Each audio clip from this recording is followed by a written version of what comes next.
1,000 ang bilang ng mga nasawi sa magkasunod na lindol na yumanig sa Myanmar kahapon. Pero posibleng umakyat pa ang bilang na yan, lalo't marami pa raw na natrap sa mga gumuhong gusali. Nasa frontline ng balitang yan, si Reniel Pau. Mistulang bundok ng semento, bato at mga bakal ang hinaharap ng mga rescuer mula sa gumuhong gusali nito sa Thailand.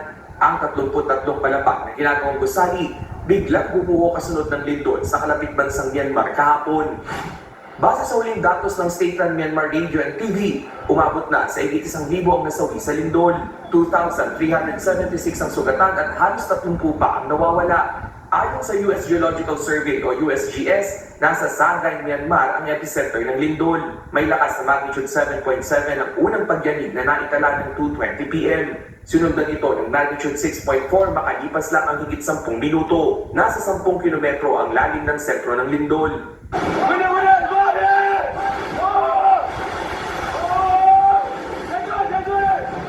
Sa lakas ng pagyanig na patakbo, ang grupong ito ng mga monghe sa kalsada at nasaksihan ang pagguho ng gusaling yan sa Mandalay. Bagamat malayo sa epicenter ng pagyanig, nagdulot din ang matinding pinsala sa syudad ng Yangon ng lindol. Ilang gusali at bahagi ng kalsada ang nasira. Sa gitna ng kabi-kabilang pinsala na idinulot ng lindol, bumuhos naman ang tulong para sa mga apektado sa Myanmar at Thailand. Ang India agad na nagpadala ng relief aid para sa mga nasalanta, habang ang China naman nagpadala ng rescuers para tumulong sa nagpapatuloy pa ring search and rescue operation sa mga gumuhong gusali.